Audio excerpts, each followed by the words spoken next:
I'm giving you back the old. So then I will go and do, I'm in Varanasi now, so I have to go and do other thing. Hare Krishna. Haribo, remember us, pray for us. No problem. Krishna. Jai. Hare Krishna. Jai Prabhu.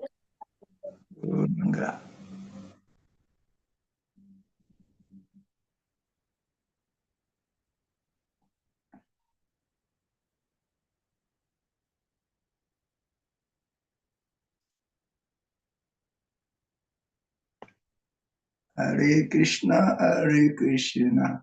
So, Jyotiswarup Prabhu, we are starting by 9:30. We have changed the time, Prabhuji. 9:30. Before it was 9 o'clock. Yes, 9 to 11, always. Okay. So that's why maybe some of the devotees, they have not come yet. They thought it's 9:30.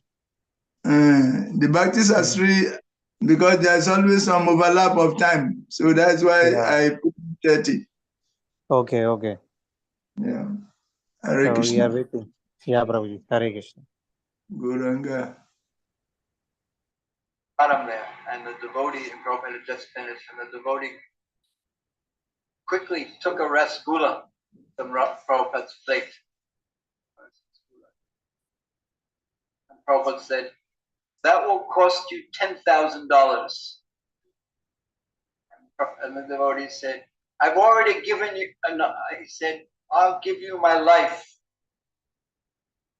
And Prabhupada said, "You've already given that. Now you still have to give me $10,000. Listen to Prabhupada's purport.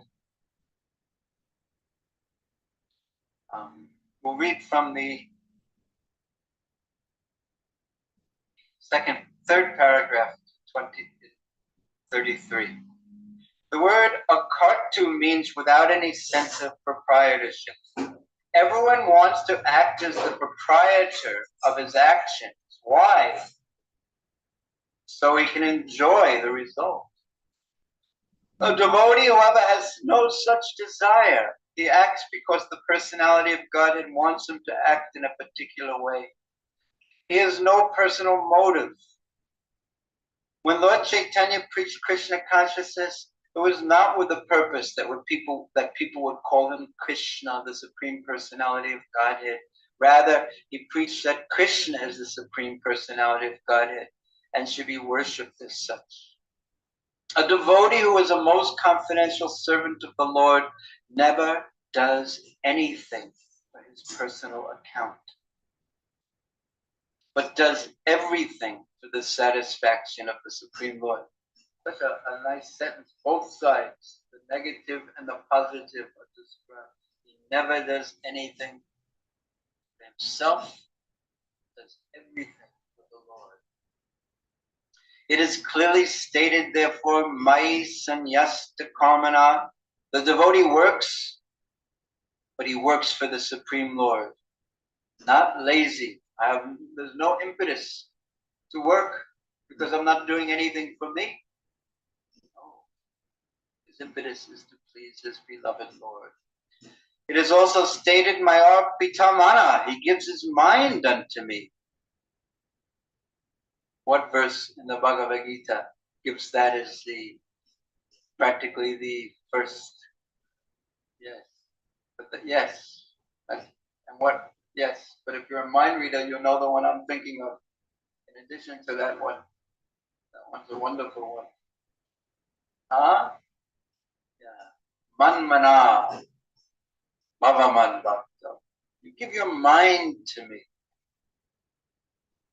Mana manya. Mama mana mandire. What's the next line? Something Sri Krishna Murari comes next. But the mind is really meant to become a temple in which Krishna is worshipped. Indeed, there's one purport where Prabhupada explains how to do this.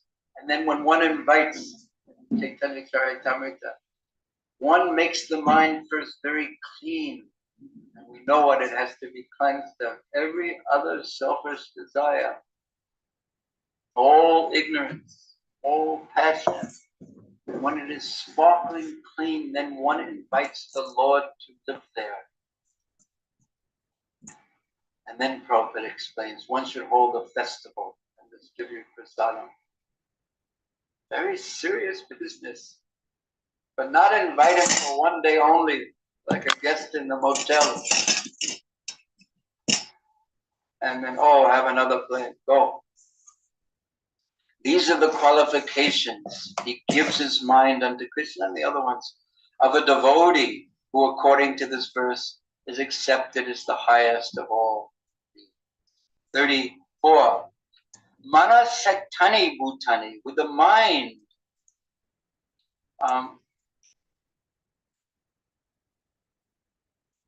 To all living entities, pranam, he offers respect. This is what has just been described. He offers respects to all living entities. Bahu Manayan shows regard. Because Ishwara, Jiva, the Ishwara, the Lord, and the Jiva, the soul, this Kalaya, the kala again is the expansion, is the super soul. Pravishta is entered everyone's heart. This will be described very explicitly at the beginning of the next chapter too, when Lord Shiva doesn't offer his obeisances to whom? When that person enters Daksha. Yeah, he doesn't offer his obeisances to Daksha. Daksha becomes very angry. He's meditating on the super soul, always offering his obeisances. So the Lord has entered. So such a perfect devotee offers respects to all living beings because he is under the firm conviction that the Supreme Personality of Godhead, Pandita Samadarshana, has entered the body of every living entity as the super soul or controller. My dear mother, O daughter of Manu, this is reaching the conclusion of these teachings.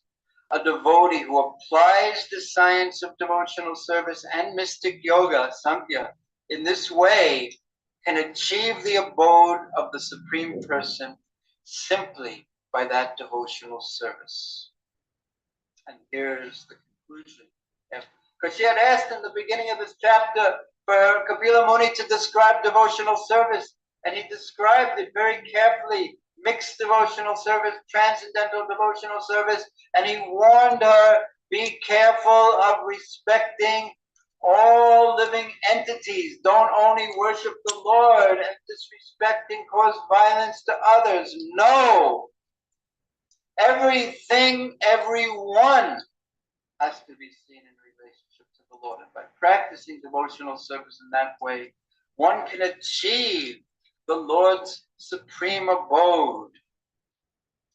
Wonderful. And then the conclusion of this section, Etad Bhagavato Rupam Brahmana Paramatmana Param Pradhanam Purusham Daivam Kamavachastatam.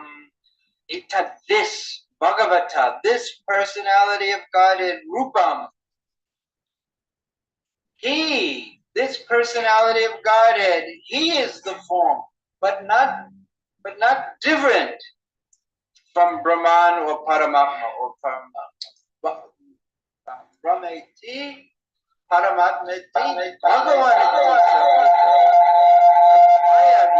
There's no difference. This is one substance.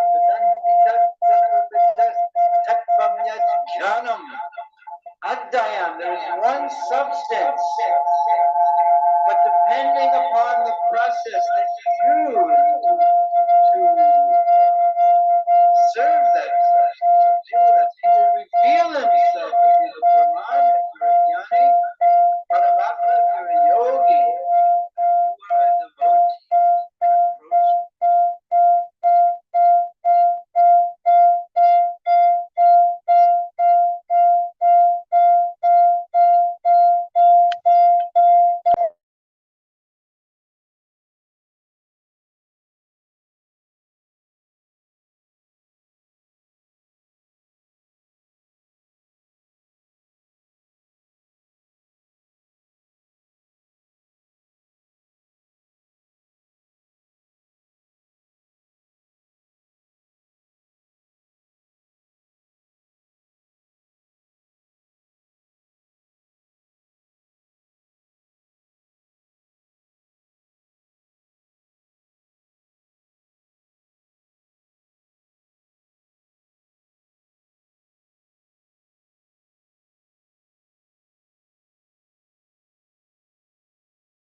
Hare Krishna. Hare Krishna.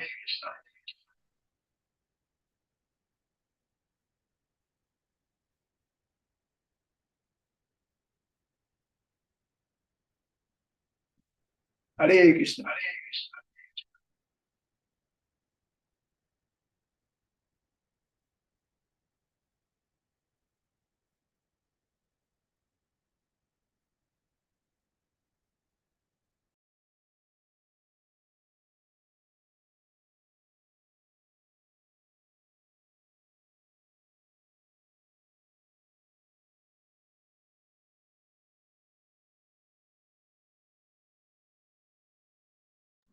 Jaya Kunja Bihari, Jaya Gopijana Vallabha, Jaya Girivaradari, Jaya Girivaradari, Jaya Yasodanandana, Jai Braja Janaranjana, Jai Yamuna Tira Vanachari, Jaya Kunja Bihari, Hare Krishna, Hare Krishna, Krishna Krishna, Hare Hare, Hare Rama, Hare Rama, Rama Rama, Hare Hare,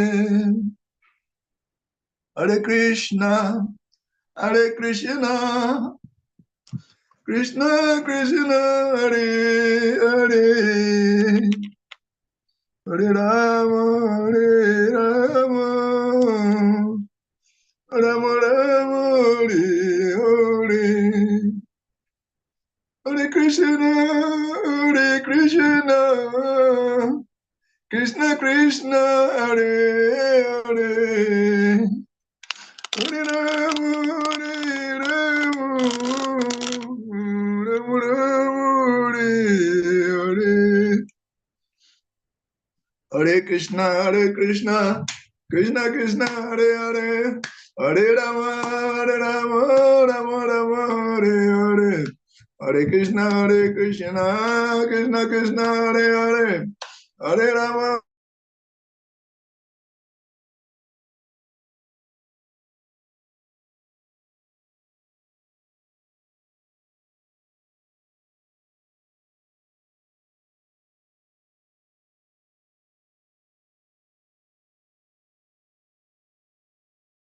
Hare Hare, Hare Rama, Hare Rama, Rama Rama, Hare Hare, Jaya Radha, Govinda Radha, Govinda Jaya Radha, Jaya Radha, Govinda Radha, Govinda Jaya Radha, Jaya Guranitai, Guranitai, Guranitai, Jaya Guranitai, Jagana, Jaya Jagana, Jaya Baladeva, Devi Subhadra, Haribol, Haribol, Haribol, Gura Haribol, Jaya Jaya Prabhupada, Prabhupada, Prabhupada, Jaya Prabhupada, Jaya Jaya Prabhupada, Prabhupada, Prabhupada, Jaya Prabhupada, Gurudev, Gurudev, Hey Gurudev, Jaya Jaya Gurudev, Nitai Gaur, Haribo, Haribo, Haribo, Gaura Haribo, Nitai Gaura Pramanande Haribo, Jai Srimad Bhagavatam Ki Jai, ISKCON Guru Vrinda Ki Jai, Hare Krishna Mahamantra Ki Jai, Gura Bhakta Vrinda Ki Jai, Hare Krishna. Oh my God, tremendous again, again, as like I just know the time, not as my spirit, and among spiritual distance of time. That is what come to watch and I'm planning to get to the and check up what we are chakri passing the gas, but I'm to the number of Guys, you Krishna Chaitanya. Hare Krishna, Hare Krishna, Krishna Krishna, Hare Hare Rama, Rama Rama Rama. Hare Krishna, Hare Krishna, Krishna Krishna, Hare Hare. Hare Rama, Rama Rama, Hare Hare. Hare Krishna, Hare Krishna, Krishna Krishna, Hare Hare. Hare Rama, Rama Rama, Hare Hare. Oh my God,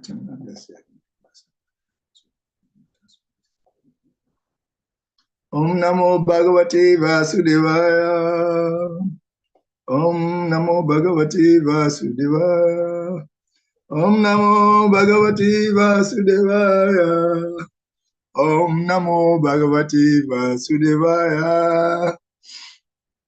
Yes, Hare Krishna, dear devotees. Can you hear me? Hare Krishna. Yes, Prabhuji. Yes, we can hear you. Hare Krishna. Hare Krishna. So there is Jyoti Swarup Prabhu, and there is Yes, Tama Krishna Prabhu. Tama Krishna Prabhu, please, can you on your video also, so that we can be more personalists on your video? Hare Krishna. Thank you very much. That is what we want. We want to be seeing your faces. Go Ranga. Madhubanji, Madhuban Prabhu, are you there? Hare Krishna Prabhuji. Oh, Hare Hare Krishna. Krishna. Oh, glorious. All grace unto your latest feet, Prabhuji. Hare Krishna. We Hare just Krishna. want to see that we forced to do something to kickstart the unit. Yes. Because if we are to follow the festivities, we are not going to do anything until next year. So you are welcome to today's session. As you know, today we are taking Unit 14 of the Bhakti Vaibhava course, and that is third canto, chapters 30 to 33. That is 4 chapters, 30, 31, 32, 33, 4 chapters. That constitutes second session of Kapila Siksha.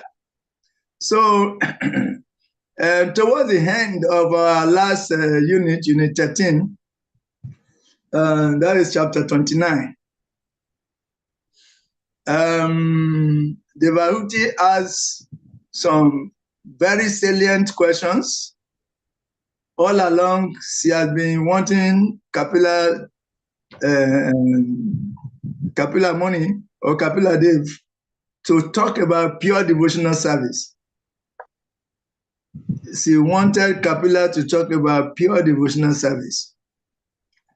And to understand pure devotional service, it is good because since we are not yet pure, it is good for us to have a knowledge, very deep knowledge of how we are not the bodies, how we are spiritual souls, and how temporary the nature of the material world is, and how not to be distracted by material allurements.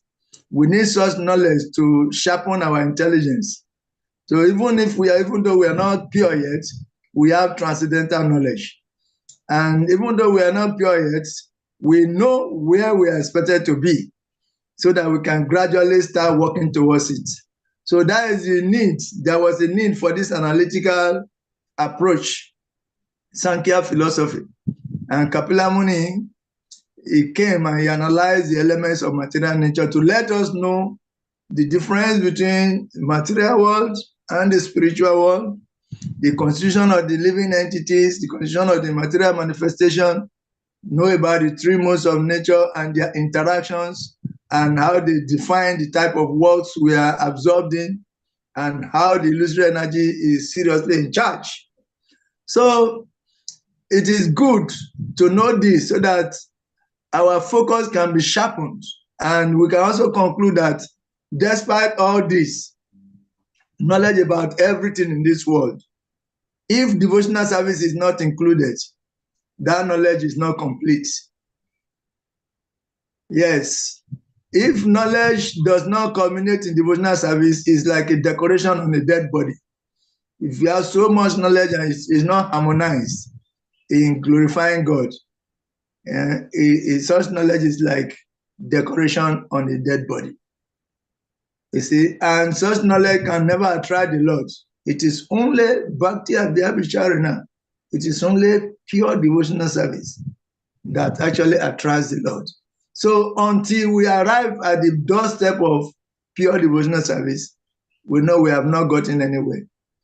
So Kapila Muni took time to help sharpen our intelligence, and he subordinated everything that he has spoken about to the practice of devotional service.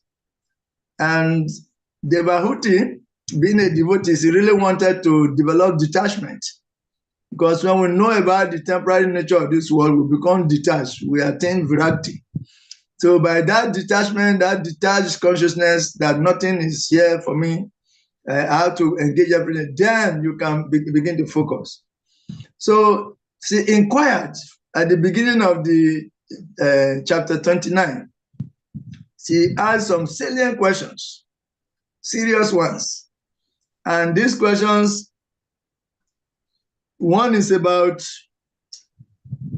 the nature of continuous repeated birth and death.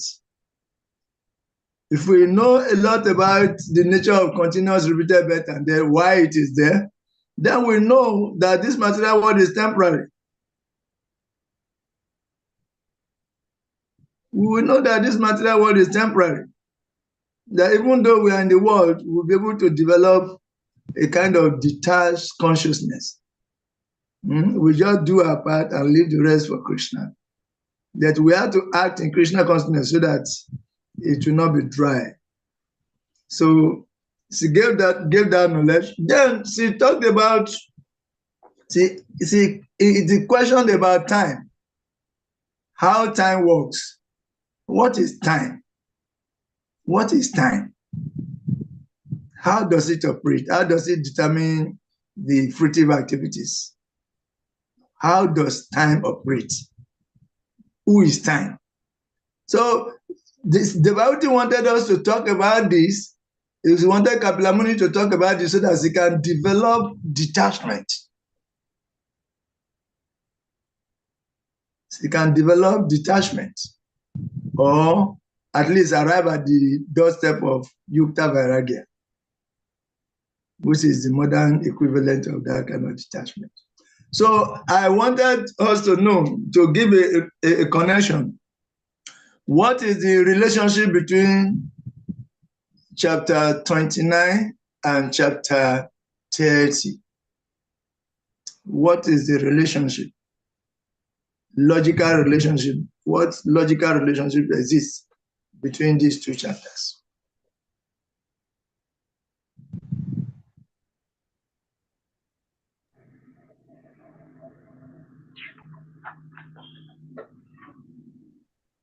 Let us be interactive, please. Hare Krishna. Okay. You have done it, you have done exams. Yes. Hare Krishna Prabhuji. Hare Krishna, carry on. Thank you. Personally, when I look at the two different chapters, I could see that they are like they are explaining two different conditions. The first condition is what happens to you when you engage in devotional service, pure devotional service. It is the best one can do, and then the benefits thereof. But when we look at chapter 30, it is telling us when we refuse to do service to Krishna, and then what the consequences is going to be. So if one decides not to engage in Krishna service, then his life is going to end in a very serious mystery.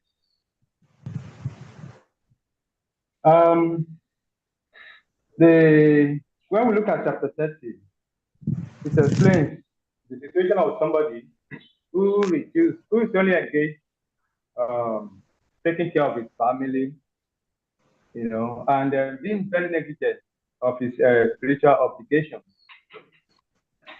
Because he's very negligent, he's so much attached to family life, material life. But at the end of the day, it's the person himself that will suffer for his negligence, even though he was making effort to satisfy the so-called family. Okay. So,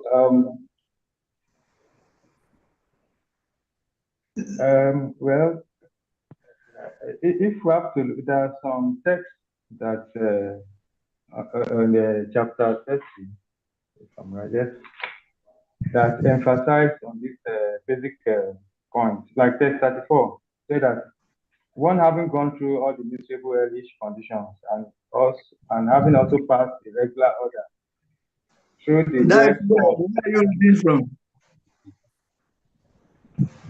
I think, okay, I'm reading from chapter, I think 29, text 34. Chapter 30 Yeah, or 29? No, I think it's text 30, text 34. You have to come back. How did chapter 29 end? The last 6 slokas of chapter 29, what did they talk about? Can somebody read it out for us? Okay. Just the translation.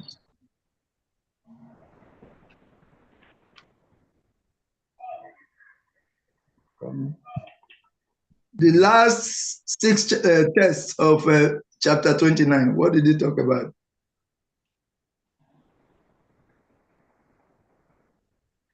So means from 30, from 39. I think from 39. I'm saying from 37 to 45. What did they talk about? From 37. 37 to 40. Yes, talk about the time factor. So read the translation. Okay. The translation. The time factor who caused the informations of the various material manifestation is another feature of Supreme Personality of Godhead. Anyone who does not know that time is the same Supreme Personality of Godhead afraid of time factor. The next verse. Yes. The next verse. Yes. Lord Vishnu, the Supreme Personality of Godhead, who is the enjoyer of all sacrifice, is the time factor and the master of all masters. He enters everyone's heart. He is the support of everyone, and he caused every being to be annihilated by another. Then the next continue. No one is there. No one is there to the Supreme Personality of Godhead. No one is there to the Supreme Personality of Godhead, nor is anyone his enemy or friend, but he gave inspiration to those who have not forgotten him and destroy those who have. To 40, out of fear of the Supreme Personality of Godhead, the wind blows. Out of fear of him, the sun shines. Out of fear of him, the rain pour forth showers. Out of fear of him, the host of heavenly bodies shed their lotus. Somebody else to continue. Yeah.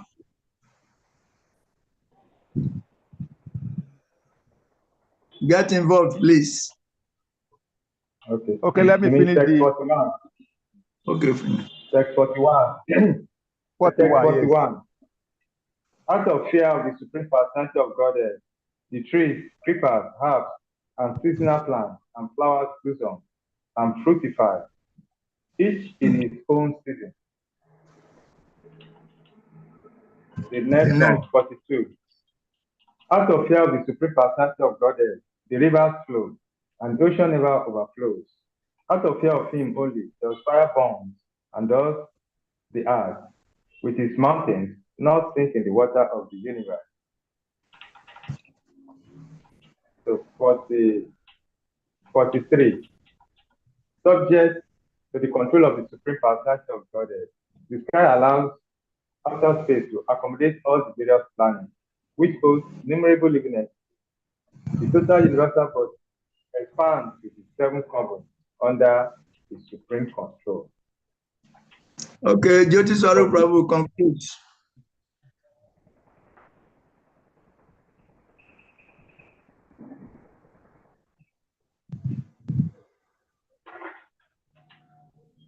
Are you there with us?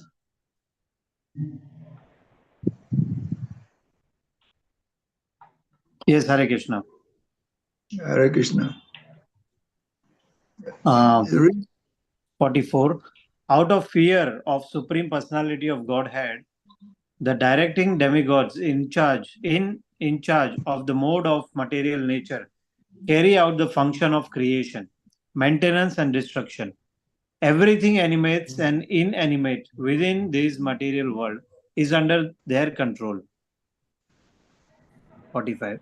The eternal time factor has no beginning and no end. It is representative of the Supreme Personality of Godhead, the maker of the criminal world. It brings about the end of the phenomenal world. It carries on the work of creation by bringing one individual into existence from another. And likewise, it dissolves the universe by destroying even the Lord of Death, Yamraj. Hare Krishna. That is time. That means time destroys everything. Time destroys everything. Time affects everything in this world. Krishna is time. Okay? This is the point being established here. But before now, Devauti actually wants Kapila Muni to talk about pure devotional service. But to be on the practical side, pure devotional service means we are all eternal servants of Krishna. We should serve, we should embrace every living entity. And pure devotional service is not done in isolation. To do pure devotional service means you need to know Krishna, you need to know the living entities, you need to know material nature, you need to know how Krishna operates at time, so that you can be able to do pure devotional service. So along the line, towards the middle of the chapter 29, Krishna talked about the different gradation of living entities, different gradation of living entities, and including the lions, the snakes, those living entities that can walk, those that cannot walk, those that develop only 2 senses, those that have more senses developed. They have different classes of living entities. We must know about them. But to do devotional service on the platform of equality, however, means that we have to use our intelligence, use our common sense to do devotional service also. You cannot say because the tiger and the snakes are also spirit souls, you go and embrace the tiger. You embrace human beings, then the tigers are also spirit souls, you embrace the tiger. Cobra is a spirit soul too, you embrace the cobra. You can embrace them for once, but after that, you will not live to embrace them anymore. You see, so we have to use common sense that there are ways we can relate to those living entities. We can just give them prashadam. We give them prashadam. Then when we come to the human beings, we can begin to speak transcendental knowledge. And even among the human beings, those who are involved, they are the ones. You have to discriminate those who are inimical, those who are innocent, then those who are already on the path. You have to use common sense to relate to them.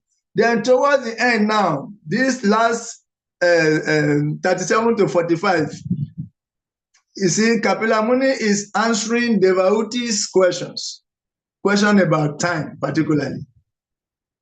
He's answering devotees' question in text 4 of chapter 29. Devotee specifically asks about time. And in the from 37 to 45, Kapila Muni is giving answers. Is responding to that question. Can somebody read question number 4 of devotee? That is chapter 29.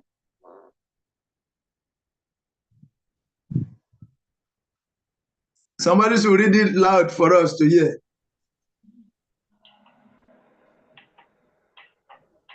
Hare Krishna. Hare Krishna. The question number 4 of 29th is, how many varieties of mixed devotion are there? No, I mean chapter 29, verse 4. Verse 4, okay. Verse 4.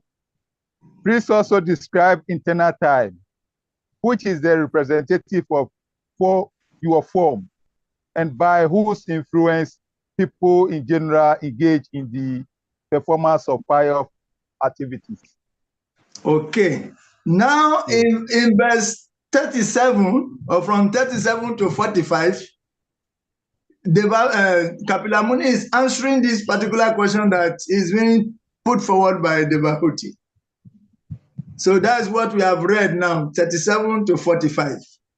Then, if you go now, graduate into chapter 30, which is the subject matter for today, between verses 1 to 6, you see that it is an elaboration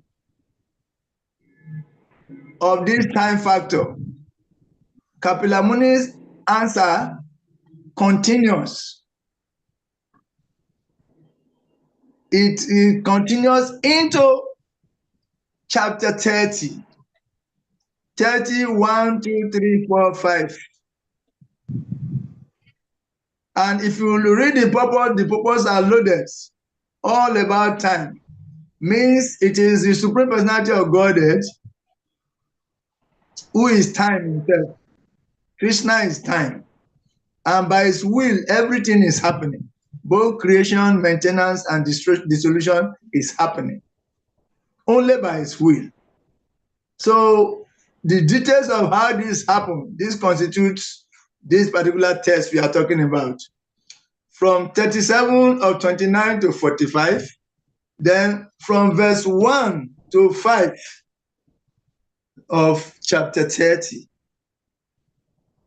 is a continuation from 39. So this is the logical relationship. The relationship is that the time factor is being talked about, and Krishna himself is time, and by his will, things come into being, and by his will, things are getting destroyed, and by his will, things are maintained. Nothing is outside of him. That is the meaning there. Can somebody read the purport to the last verse of verse 29, chapter 29? Purport to the last verse of chapter 29.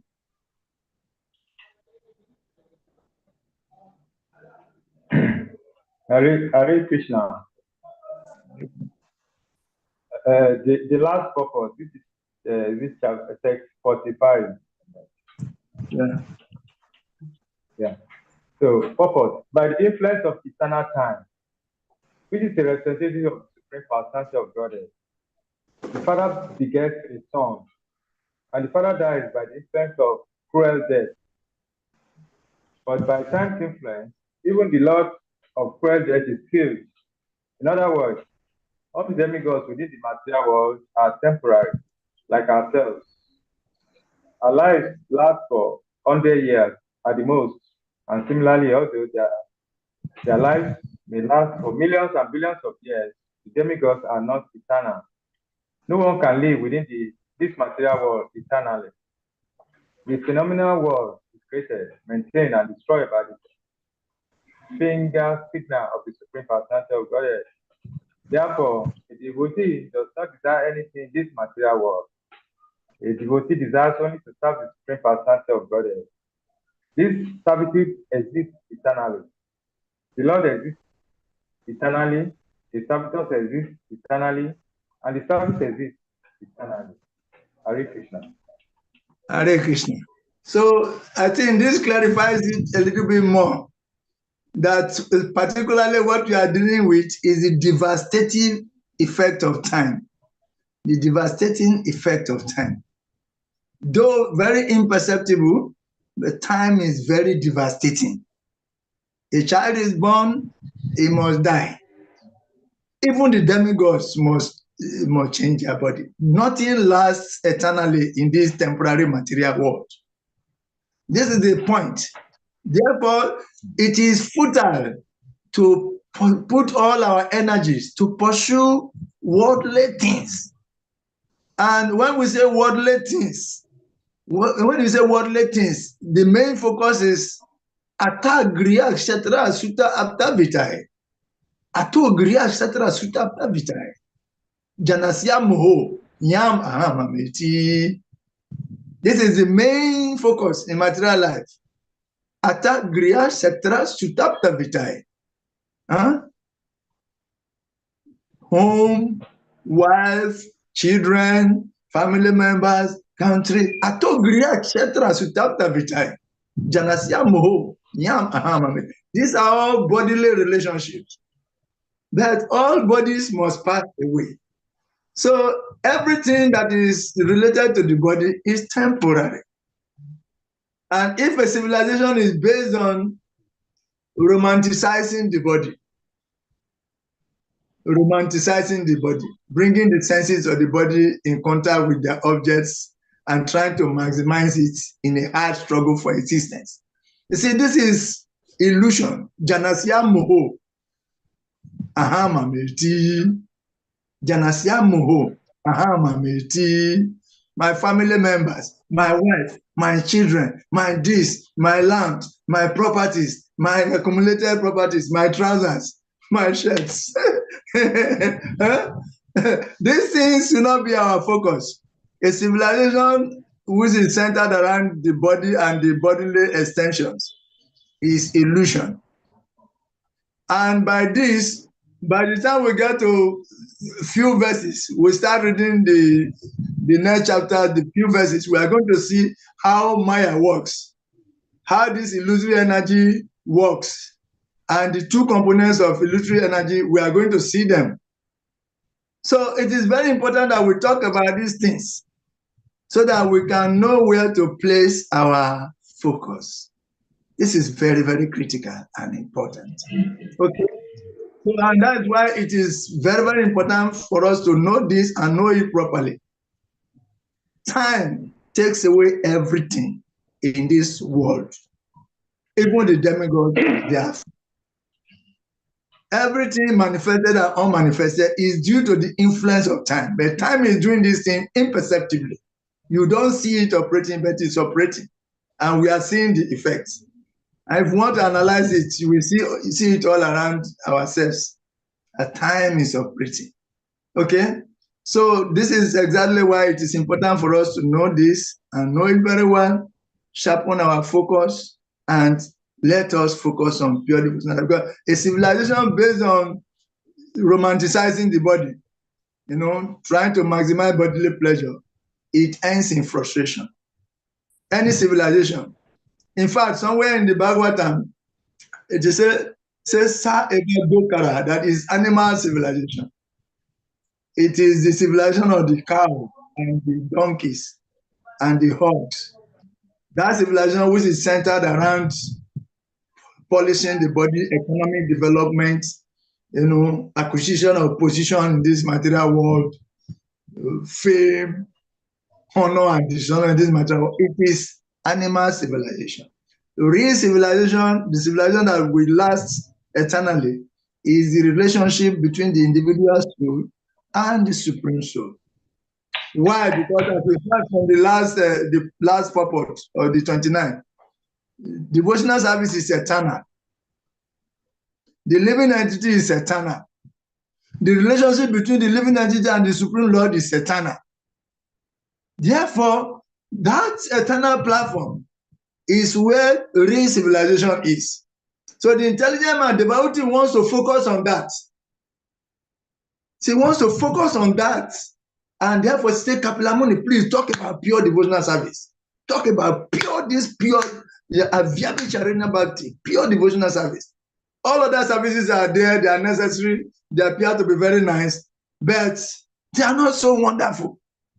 And we are going to see how they are not so wonderful. Because all those who have done it, how they end up lamenting. They lament, and their lamentation will not save them. Fear will come in. Fear, lamentation, and losing everything. So from text 6 of this particular chapter 30, from text 6 to 19, you will see how futile, the futility of material civilization, and how Agriamedi laments at the end. Agriamedi, one who has taken this as his goal of life, is Agriamedi, fanning the fire of Atagriya Kshetra Sutakta Vitai, land of birth, wealth, my wife and children, and this and that. And it is a futile, very, very seriously futile.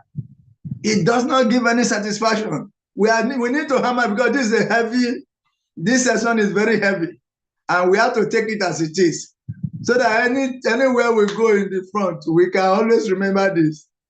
And if after this we don't develop detachment, because the Bible wants to develop detachment, that's why she wants Kapila to talk about this thing, the influence of time. If we don't develop detachment after this session, then when we get to Canto 4, when we get to the story of King Puranjana, by the time we finish with it, we develop detachment. And if after that we cannot develop detachment again, that means we will not develop detachment anymore. We need to experience it. We just have to gratify the senses and see the end. But from verse 6 to 19, you will see how this is so glaring. You will pity yourself by the time you finish reading all the purpose of 6 to 19. You will see what is happening in this material world. You see? And the Bible wants us to know this so that we can also develop detachment. And later we are going to bring in some verses to show how the formula for getting proper detachment, and that is pure devotional service. And that's what the Bible wants Kapilamuni to talk about. So this is it. Verse 1 to 6. Verse 1 to 5, verse 1 to 5. It's a continuation of this devastating effect of time. And this is the connection. The last 7 verses talk about time factor. The first 5 verses here continue with talking about the time factor. In answer to Devauti's question in text 4 of chapter 29. So now we have arrived. Can we read the slokas? Unfortunately, I don't have a backward time yet, so I will be off the screen. I want us to really.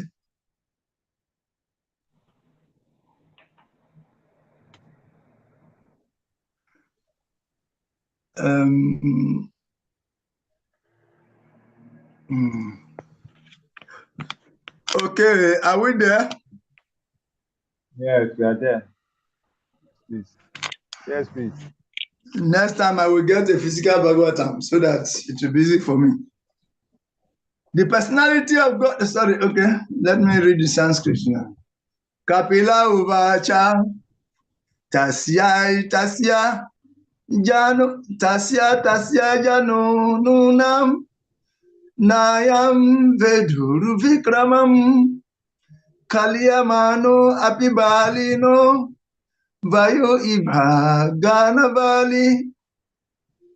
The personality of God has said, as a mass of cloud does not know the powerful influence of the wind, a person engaged in material consciousness does not know the powerful strength of the time factor by which he is being carried. Yes. The cloud does not know the powerful influence of the wind. The cloud does not know the powerful influence of the wind. But it doesn't need to know. The wind is powerful, independent of the cloud's knowledge. So similarly, time is very, very powerful, devastating. It brings about the beginning of everything and it takes away everything. It's affecting the activity, influencing the activities, how we associate with time here and the three modes of nature. We get a particular kind of disposition. We have a particular kind of body, a kind of spell. And this is going on, but we are unaware. So purport. Jyoti Swarup Prabhu will read the purport for us.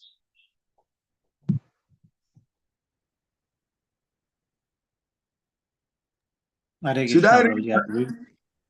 The purport. The great politician, Pandit named Chanakya, said that even one moment of time cannot be returned even if one is prepared to pay millions of dollars. One cannot calculate the amount of loss there is in wasting valuable time. Either materially or spiritually, one should be very alert in utilizing the time which he has at his disposal.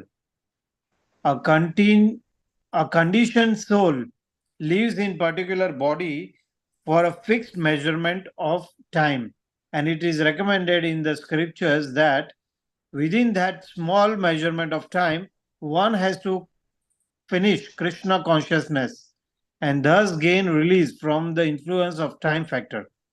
But unfortunately, those who are not in Krishna consciousness are carried away by the strong power of the time without their knowledge, as clouds are carried by the wind. Okay, so the message is very clear. We should never waste time. We should never waste time because time is the most expensive commodity. You cannot buy it with money. Nobody is rich enough to buy time. That's why God gives the time free, so that the poor man can have access to it, the rich man, so-called rich man can have access to it, everybody can have access to it. It is directly controlled by God and its universal agents. Because time is the most expensive. Millions of dollars cannot buy one moment. Therefore, to waste time is the greatest waste. You see? So, as one who is in knowledge, a devotee does not waste time in trying to romanticize the body, in trying to bring the senses in contact with their objects. And it doesn't waste time trying to look for material fame, material name, everything that can be taken away by time. A devotee is not interested. Therefore, the recommendation is that we should utilize our time in Krishna consciousness, because the time we have is a borrowed property given to us by God, so that we can utilize it in perfecting our relationship with Him. So every other engagement that is taking all our attention is going to turn into lamentation in the end. So the wise man does not waste his time. And even though time is taking away everything, it has already taken our youth, it is taking our vitality already, it's replacing our dark hair with gray hair. It's taking away everything practically that is very dear to us. And we are seeing it. But even though we are seeing it, we are doing as if we are not seeing. This is due to a spell. We are under a spell. We are under the spell, universal spell of forgetfulness. And we are going to see in verse 4 how this spell is working until, even if you are Indra, it works on you. You see? So we have to be very careful in utilizing our time. Proper utilization of time means to engage the time in glorifying God, in arranging for glorifying God. Then every other thing fall in place. Unfortunately, those who are not in Krishna consciousness are carried away by the strong power of time without their knowledge. Time operates imperceptibly. Imperceptibly. As clouds are carried by the wind. Imperceptible. Then the cloud does not know that the wind is carrying it, but the wind is carrying it anyway. So that is the way time is carrying us. And we all know this. All the great empires in the previous, they are no more. All the great heroes and heroines, they are no more.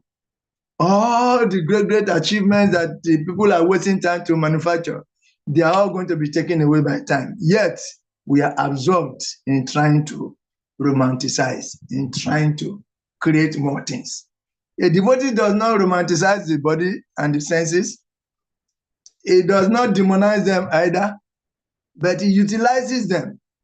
A devotee utilizes the body and the senses and the mind and everything here in this material world in the principle of Yukta Vairagya, in dovetailing everything for the pleasure of the Lord. That's what the devotee does. Okay, having said that, we go to verse 2. Verse 2. Yam yam artamu padate dukena suka etaba tam tam do not bagon pumam choshati yat krite. Whatever is produced by the materialists with great pain and labor for so-called happiness, and the Supreme Personality as the time factor destroys. And for this reason, the condition so laments. You see this? For this reason, the condition so laments. Whatever the people are working very hard to manufacture and produce is taken away by time. Time takes it away. Yes. They undergo great pain to manufacture, to create things. Yet time takes everything away, including the houses. By the time houses fall, by the time factories fall, by the time everything falls, by the time the body falls. And this brings about lamentation. This destruction is done by Krishna in the form of time, because this is the design. The design of this material world is that nothing will last here. And that destruction is masterminded by Krishna himself. Whatever Krishna has designed, nobody can overturn. Therefore, let's not waste our time. And for this reason, the condition so laments. When we struggle very hard to accumulate things, when we lose that thing that we have accumulated, we lament. Sochati, Kankshati. Sochati, Kankshati. But we are expected to come to the platform of Brahma Bhuta. Brahma Bhuta Prasanatma, na Sochati, na Kankshati. No anchoring, no lamentation. This is the platform we are expected to. Salika Prabhu, can you read the purport for us, please?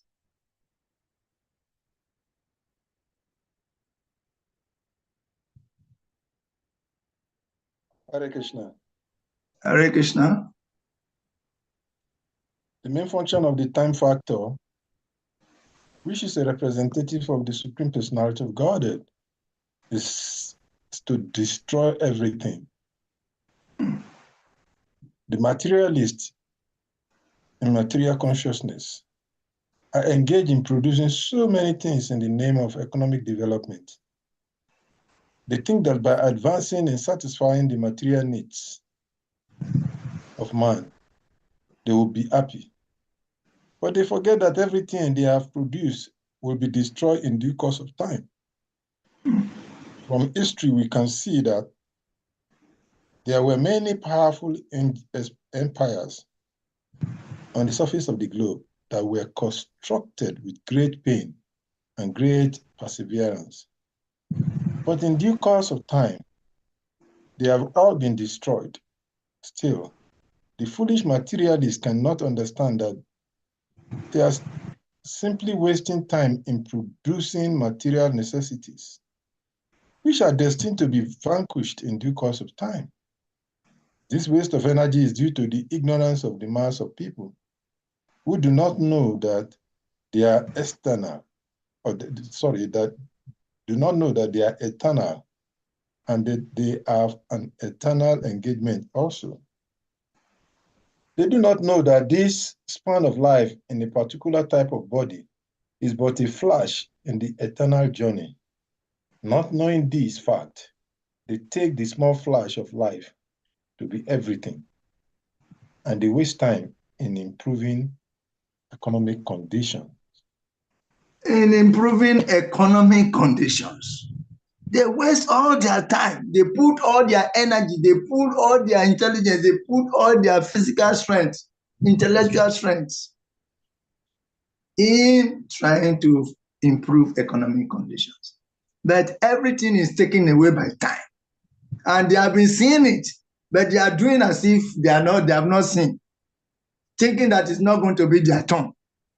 You think of it, those who are evolved, however, when they see these things happening, they pity for us, isn't it? They pity for those who are absorbed in this. And just as the hog is absorbed in eating stew and under the spell of the three modes of material nature, is absorbed in eating stool. And to him, the stool is the sweetest delicacy in the entire universe. That anybody who is not a stool eater, he is not civilized. That's what the hog thinks. But for those who are above the hogs, like for instance, human beings, when they see hog eating stew, how do they feel? It is disgusting. So similarly, the higher beings, when they look at us, so absorbed in improving economic conditions, day in, day out, taking all kinds of risks to improve. They look at us like the hog that is stew and thinking that the stool is the greatest delicacy. So we should not waste energy. And I said this waste of energy is due to ignorance. We should not waste our energy in foolishly trying to improve our economic conditions and taking that as the goal of life. That is not the goal of life. Everything here should be engaged in devotional service. The goal of life is pure devotional service. We have eternal engagement. That eternal engagement is on the platform of the soul. Towards the end of the last paragraph of the purport of 45, verse 45 of chapter 29, it is clearly defined how Krishna is eternal, devotional service is eternal, the living entity is eternal. So the eternal soul has eternal engagement, not this temporary engagement of producing material necessities for improving our living conditions in the prison house. No. Having said this, we go to the next verse now.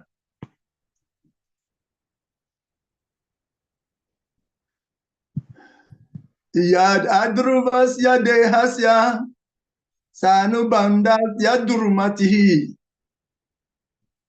This in common there. Druvani mayate mohat griyakshetra vasunicha.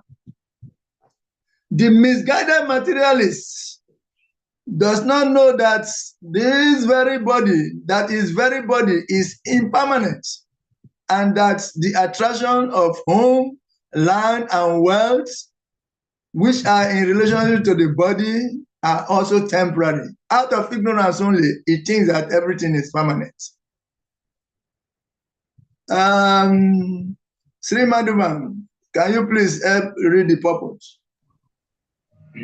Hare Krishna, Prabhu. The purpose.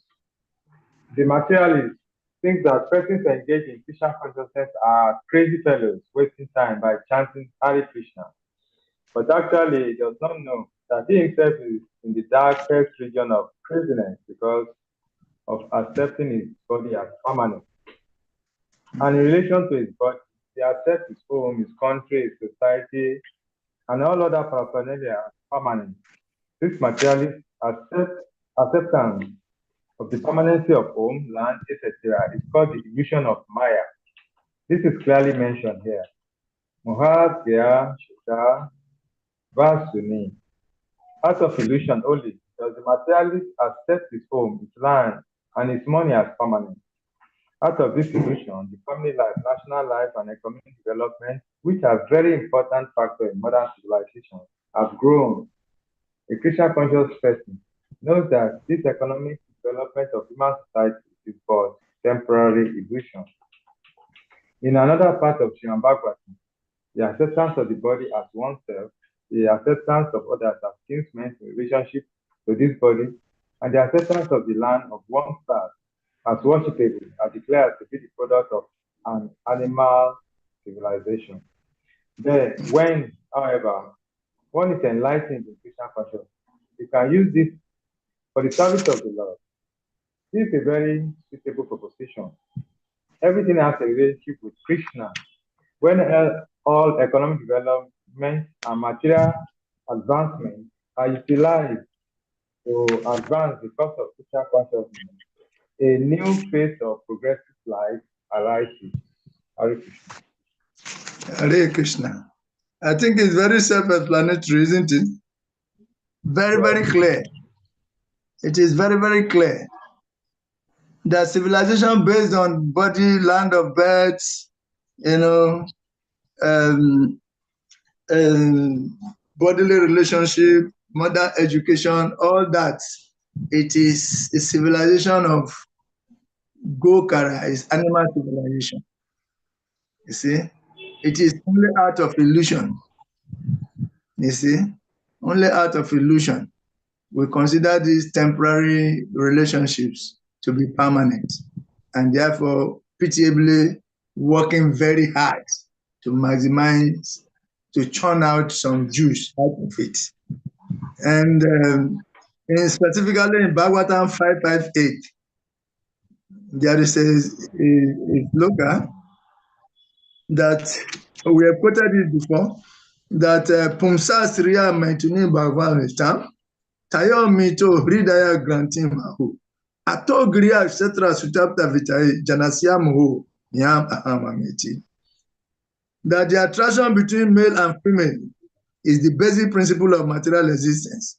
That on the basis of this misconception, which ties the knots, which ties together the hearts of the male and the female, one becomes attracted to his body, home, property, children, relatives, and wealth.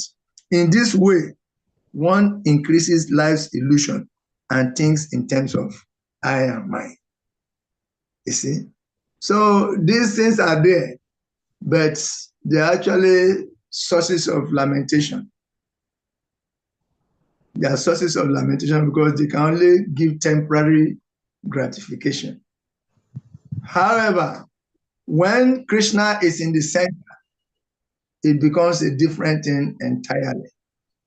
So the formula is to do everything Krishna-centered. That is the formula. When things are done Krishna-centered, then the situation is completely different because we are not seeing, after all, we don't possess anything. So how can we renounce what we do not possess? Instead, we renounce the sense of false proprietorship. And that means we have to learn how to engage everything in the service of the Lord. And that is our security. That's what makes us relevant. That's what makes us stand out as intelligent men. Otherwise, this sloka in the Bhagavatam, 10th canto, 14th chapter, verse 36, clearly supports this. And it makes the whole thing very, very clear. Though the purport is self-explanatory, that we are only adding, just bringing some similar associated references. 10, 14, 36 says like this, that Tabat ragadaya stenas, tabat karagriham, tabat mo angri nigado, yabat krishnana tejana. That, my dear Lord Krishna, until people become your devotees, this is Lord Brahma speaking. Lord Brahma is speaking. My dear Lord Krishna, until people become your devotees, their material attachments and desires remain thieves. Their homes remain prisons. And their affectionate feelings for their family members remain foot shackles. Foot shackles. So the question is, the exclusion is, until people become your devotees. That means if you are not a devotee of Krishna, who has learned the science of Yukta Vairagya, then your desires and attachments are all thieves, They steal away your real identity and your happiness. Your home remain prisons. You are in prison. What you call a mansion for yourself is a prison house because Krishna is not there. And your affectionate feelings for your family members, they are foot shackles. They bind you. They are ropes that tie your legs to iron, and you cannot move. So the only security, the only freedom is to become a devotee of Krishna. Then everything becomes transcendentally absorbed and involved. So this is the formula. So it is a lamentation of Kapila Muni and Srila Prabhupada that these translations and purports on this particular part of the Bhagavatam are using strong terms, very heavy terms, to clearly define what is going on. You see? And this is all due to the influence of Maya, the illusory energy of Krishna. And again, we are going to go to the next verse. Jantu Vaibhava etasmi yam yam yonim anubrajet tasyam salabate nirvitim na virajyate. The living entity in whatever species of life he appears finds a particular type of satisfaction in that species and is never averse to being situated in such a condition. This is very, very serious. This is a spell. The human being feels satisfied in his condition, however wretched it is. The madman on the street is satisfied with his condition, gathering some rubbish, tying them together as his properties, making caricature of property accumulators, and sleeping in those properties and gathering them in a place and taking that place as his home. So when he goes madding throughout the day, he comes back there as his base to sleep, making a caricature of how people work very hard, they come back to their home. He's satisfied in it. The rat is satisfied, stealing, going from hole to hole in the dead of night when the owners are asleep and putting his mouth in every food. The rat is satisfied by that. The hog is satisfied eating stew. The dog is satisfied eating stew. Every living entity in whatever condition is satisfied in that condition. Why? Because that is the spell cast on the soul, due to the aggregate of his previous life's activities. Karana Guna Sangosia, Sat Asayoni Janmasu. Due to our association with our previous, with the modes in our previous life, we have acquired a particular type of body with a particular type of head, particular type of eyes, particular type of nose, particular type of hands, particular type of legs, particular type of genital, particular type of anus. So the physical bodies or the individual souls we are seeing, they are all spells. And the spell is just cast on the software, which is the subtle body. Then the subtle body is now trained to live in the physical body that manifests the subtle desire, the aggregate of subtle. So a physical garment is made according to the position of the subtle body, and is being given. And once you are given that, you are cast, the soul is cast into that kind of subtle body is cast into that kind of physical body as a spell. You have to continue like that for a lifetime, and you have some satisfaction in it. Can somebody enthusiastically read this purport for us?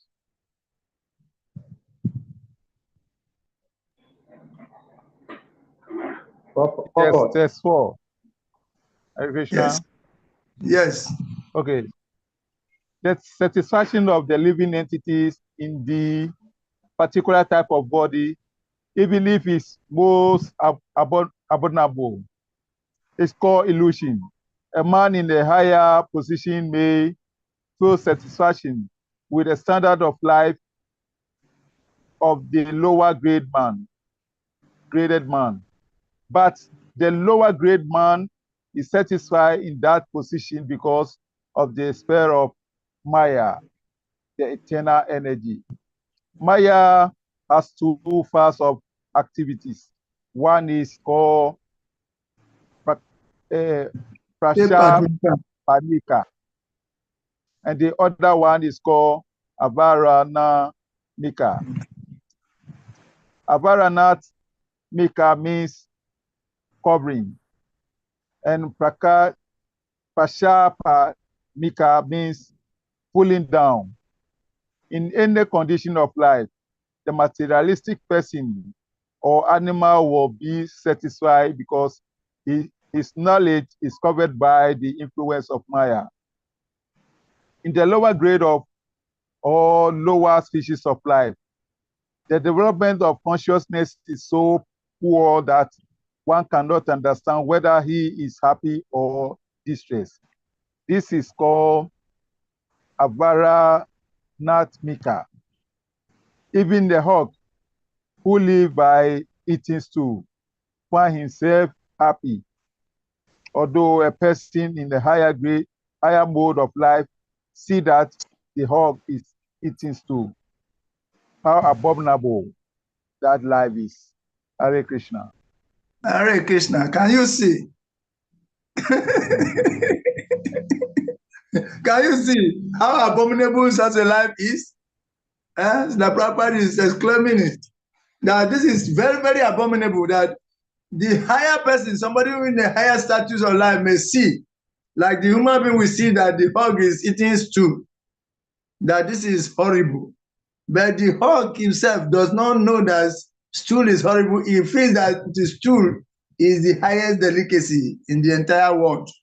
That those who are not participating in it, they are ignorant of the delicious nature of stew. This is how the hog thinks. So by extension, every living entity is thinking like that, is satisfied with its condition. Like the mouse is satisfied living in the holes, the snake is satisfied living in holes and, you know, striking and biting, and the lion is satisfied, you know, punching on the deer or any other moving creature and eating it raw.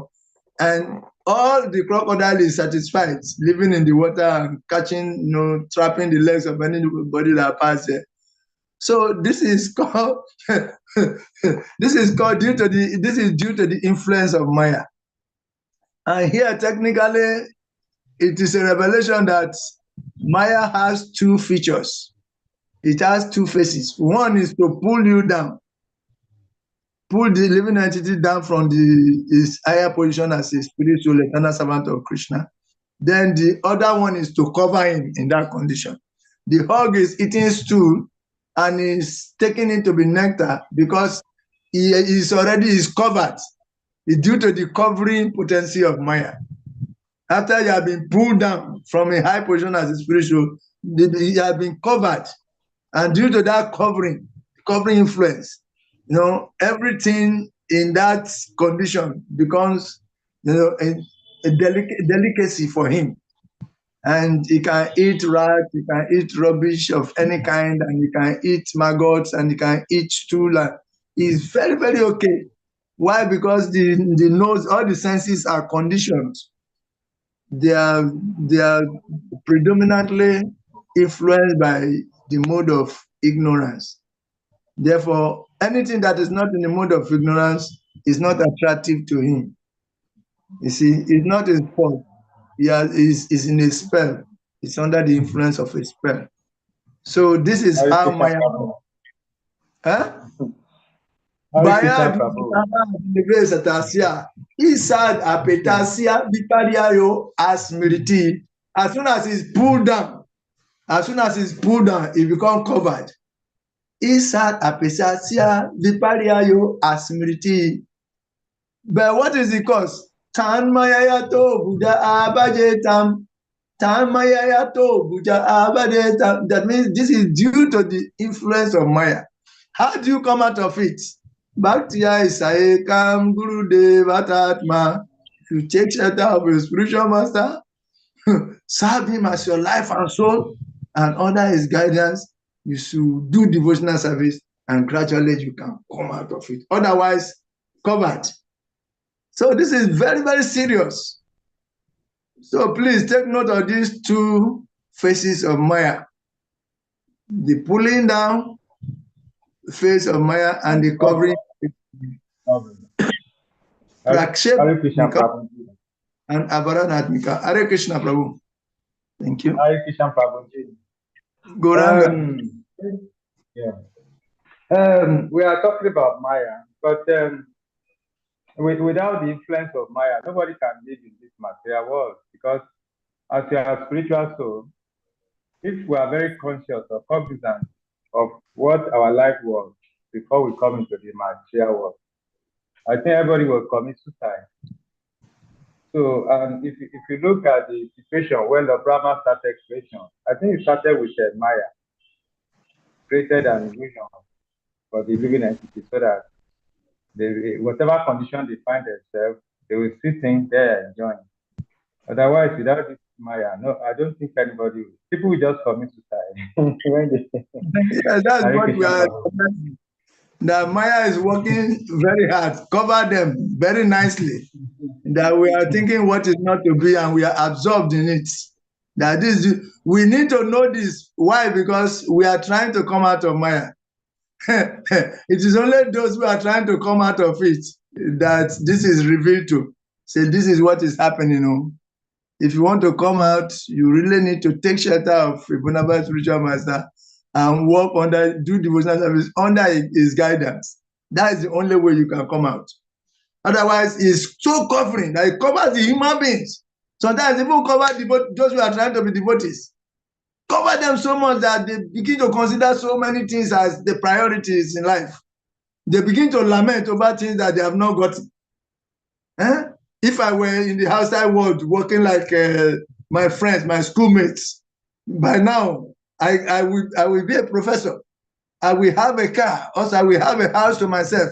And look at devotees looking down on me as if I'm nothing, just because I didn't go. My mates were in class. I was more clever than them. They used to come and learn from me. But they are professors now, and they have cars, they have companies. I sacrificed all that to become a devotee, and they are now looking at me as a common person. You see, even devotee, Maya tries to bewilder their intelligence and make them to lament. You see? And once that starts, you have to be very prayerful. Otherwise, gradually you'll be dragged down and you go and join the team there. Then we'll come and talk about you like this. We'll talk about you, we'll use you as an example. You see the example of Indra? Indra was a king of heaven. And he came down to become a hog. And after some times, the Lord Brahma and Co were observing him from above. I was so absorbed in Hoggy's activities. And they said, oh, this is too much. This is too much. This is our Indra now. Let us take him out. Let us take him back. And Indra said he was not ready to go. That they are ignorant of the sweetness of a hog life. That's why they are talking like this. So he argued to try to remain.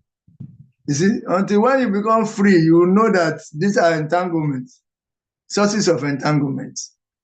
And it's very, very, very dangerous. Very, very dangerous. Bewildering. Very lamentable. Okay. So, in this way,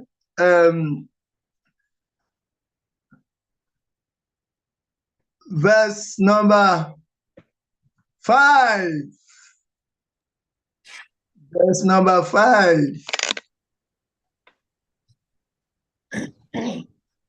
Naraka stopi deham vai na pumsam tyaktum ichati narakya nivritau satyam deva maya bimohitaha.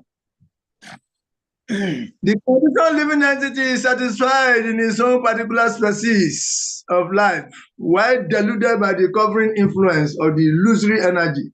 He feels little inclined to cast off his body, even when in hell, for it takes delight in hellish enjoyments. Rasavan Prabhu, please, can you help us to read the purport? Okay, thank you.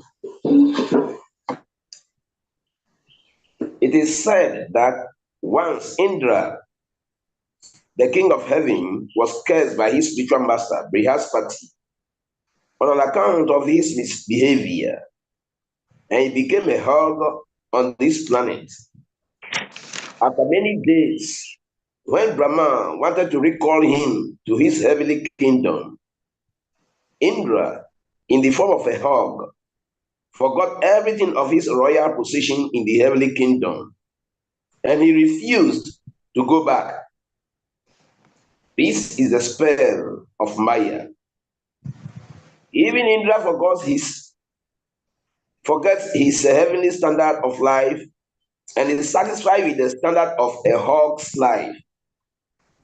By the influence of Maya, the conditioned soul becomes so affectionate towards his particular type of body that he is offered.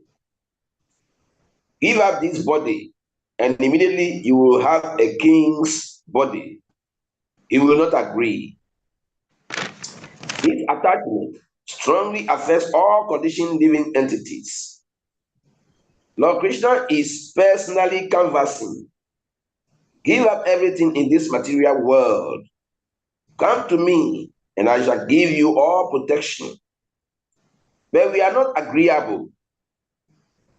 We think we are quite all right. Why should we surrender unto Krishna and go back to his kingdom? This is called illusion or Maya. Everyone is satisfied with his standard of living, however abominable it may be. Hare Krishna. Hare Krishna. This is called illusion or Maya. Everyone is satisfied with his standard of living, however abominable it may be. So this is it. This is it.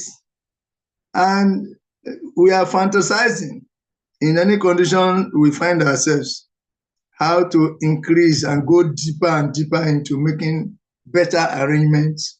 And we are satisfied doing that. And to the extent that when Krishna said, give up everything and surrender unto me, say, Krishna, why should I give up everything and surrender to you? If I give up everything, that means I will not have anything. I will become a beggar in your domain. I cannot be. I have the ability, I have the intelligence, I have my own techniques of how I can make my life without depending on anybody. Why should I come out? But it's already depending on Krishna for the air he breathes. It's already depending on Krishna for the water, for the sunlight, for everything. Even the piping system, the plumbing system of the body, is Krishna that have done it. And you are depending on it fully. You have never one day tried to replumb your body in a way that the anus will be somewhere else, the genital will be somewhere else, the eyes and nose will be somewhere else. You have never tried to do that. You have never done it. Yet you are thinking that, oh, you cannot surrender, you know? Why should I surrender? If you really want to say that you are somebody, why don't you replumb your body? Relocate your ears, relocate your eyes to somewhere. Change the form. Let there be no buttocks and see how you will look. Put your anus in your leg and let's see. You see, we have not been able to do that. We are conditioned, we have accepted, we are under that spell. And yet we are thinking that we are something that we are not. So when Krishna says, abandon all varieties already, I just surrender and say, why should I surrender to Krishna? That means I will lose my independence. With your independence, what have you do? What can you do? The independence of a child, what is the use? The independence of think of it. So this is it. We are like this. We are under the spell. The reason is that we are under the spell of the illusory energy of the Lord. We are under the covering potency of Maya. After Maya has pulled us down, it has covered us with that covering potency, so that we become satisfied with whatever condition we find ourselves, and we want to just improve it for a short time. Krishna, in the form of time, will kick us out of the body very soon. Very, very soon. Very soon, kick us out of the body and forcefully separate us from everything that we have struggled hard to acquire in this condition. So why don't we? The devotees are the most intelligent people, the people who are able to surrender voluntarily to Krishna. The so-called independence you give to us, we don't know how to use it. So take it back. Then I will just be your servant. Whatever you say, I should do it. So in this way, we become representatives of Krishna. We abandon our varieties or just surrender to him, then Krishna protects us, then we become his representatives and our life becomes happy and sweet. So a life civilization without Krishna consciousness is simply hellish. It's a phantasmagoria. It's just a fantasy, childish fantasy. There was a story of one poor man who managed to make, he made a pot, a clay pot. He managed to make a clay pot, a beautiful clay pot. So he was taking it to the market and he was meditating in his mind, so absorbed in meditation. If I sell this clay pot is 5 rupees. If I sell it 5 rupees, I will utilize the money because I used 2 rupees to make it. I will produce 2 and I will sell the 2 for 10 rupees. And I can produce 4 now. And I will use the money to produce 8. And when I sell it again, I will get enough money to produce 16. And when I sell it again, the 16, I will get the money to produce 32. If I sell the 32, I will get the money to produce 64. If I sell the 64, I will get the money to produce 128. At that time, I will marry. And when I marry, I will beget children. And when I beget children, with this continuous production of multiplication of clay pots that I mean, I will train my children. And if my wife one day try to disobey me, I will kick her. I will kick her out of the house. So as you say, I will kick her. He demonstrated the kicking. Unfortunately, he kicked the pot. Unfortunately, he kicked the pot, and the pot got broken into pieces. Back to square one. In the world of fantasy. That's how Krishna will take away everything from us in the form of time. As we are making plans, arranging and increasing our plans, trying to multiply our plans, Krishna will just deplete it pure and everything back to square one. No more plan again. You have to start all over again. So is that life? You see? So you can see that this is an elaboration of time. This is an elaboration of time. Answer to Devauti's 4th question, or Devauti's question in test 4 of chapter 29. Which Kapila Muni started answering from 37 of chapter 26 and 29, from 37 to 45, he answered. Then he graduated into this new chapter and continued to answer it till these 5 verses have gone. And the 6th verse to verse 19 is an elaboration of that. There we are going to see more of the unhappiness produced. Yes, the unhappiness produced by materialistic life, and especially a life of Griya Medi. Griya Medi is one who marry, get children, and begin to plan in terms of, his wife and children, how to take care of them, and that becomes the goal of his life. And that is a Griya Medi without Krishna. But a Grihastha does the same thing, but with Krishna in the center. He thinks of engaging all the children in his devotional service. He will make a temple. One of his children become the pujari, and that one become commander, and that one become cook, and that one will become a melodious singer who can play harmonium to play bhajans, another one will become a serial Brahmana, like that. So we are going to see from verse 6 to 19 the difference between the result of becoming a Grihastha and the result of being a Grihamedi.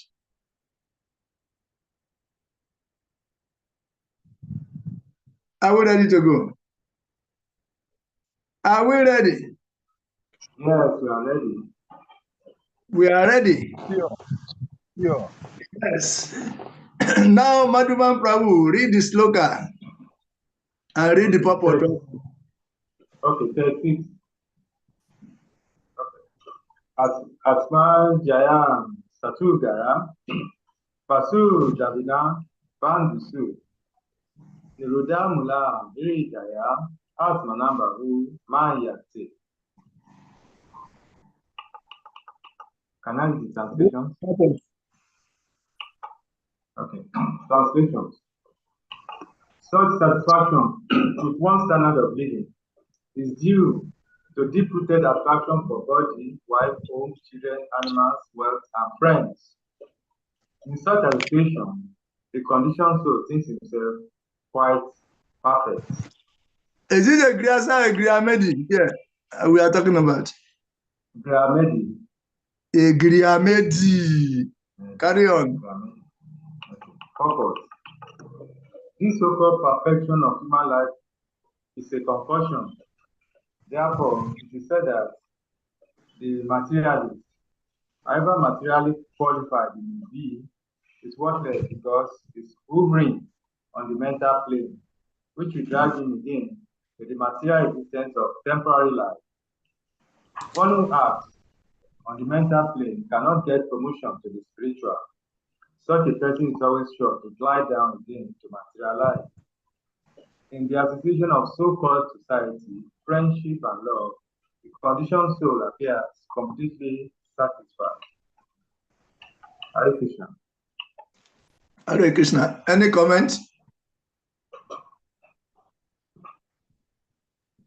Anybody want to comment on this? Otherwise, we go to the next verse because all these series of verses are in the same direction. Up to 19. Okay, next verse. Talika Prabhu.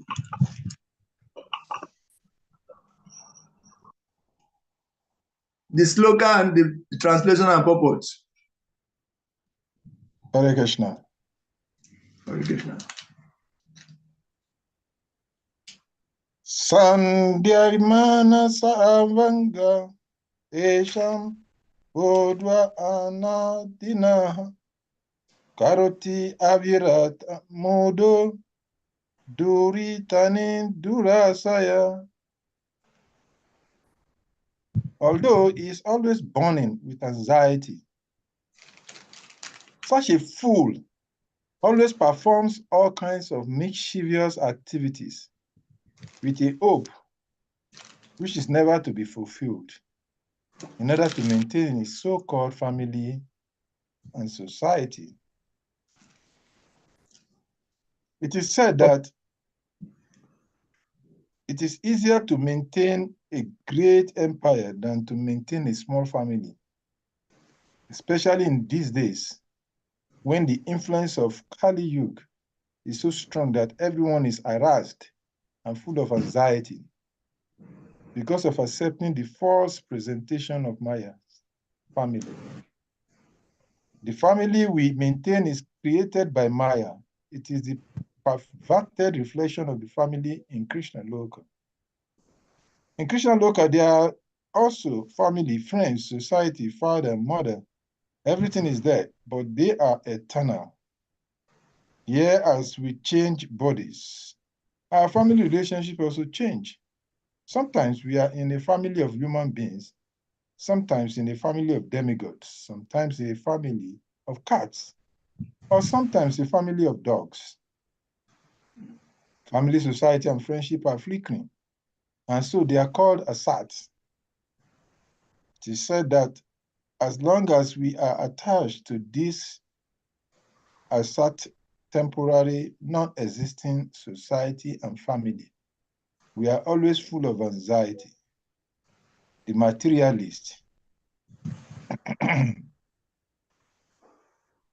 do not know that the family, society, and friendship here in this material world are only shadows. And thus they become attached.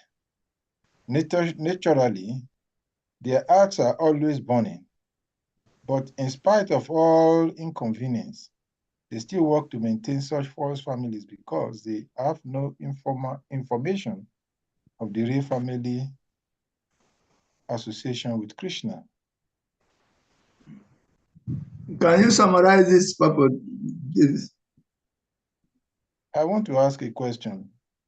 Okay. Carry on.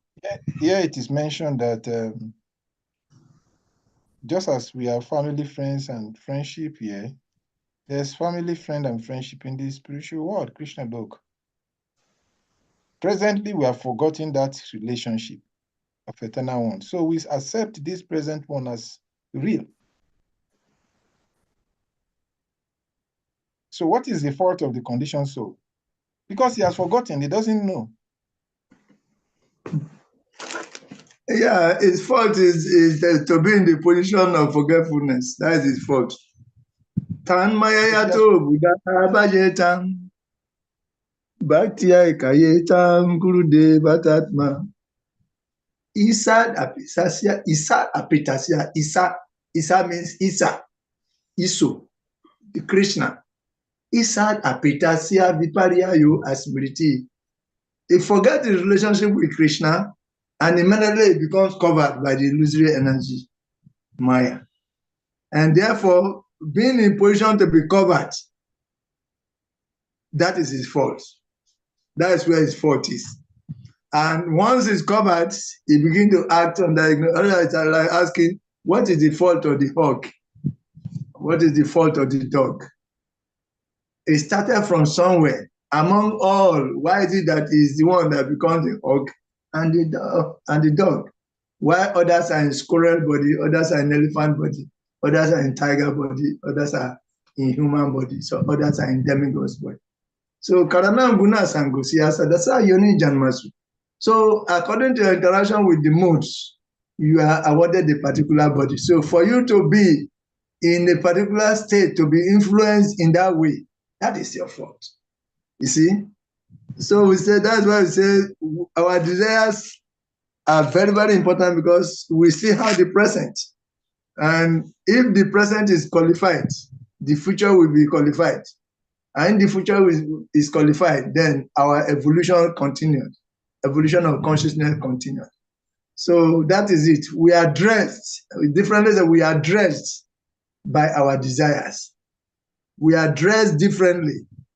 One is dressed as a hog, one is dressed as a tiger, one is dressed as a snake, one is dressed as a human being, based on the aggregate of our desires in our previous lives.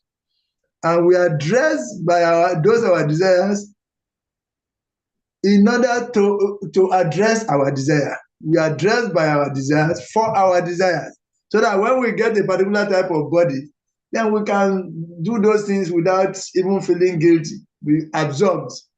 The tiger will just knock down any animal and just start eating raw without thinking of anything. You just fight, forcefully grab the neck and start drinking the blood directly. We are dressed by our desires, for our desires, because we desire to live like that, okay? We have been given appropriate bodies to function in that way. You see? So the fault is that original is to be in a state that we can be affected, a state that we are brought down. That is our original fault. To be in a state of forgetfulness, to fall into among those who will forget their identity. What triggers us to be qualified there? That is where our fault is. Otherwise, we cannot say Krishna is not an equal opportunity employer. We have made everybody to be one thing. That man property and That is it. Unless somebody else has something else to add to this. Someone should mute. Someone should mute. There's a noise.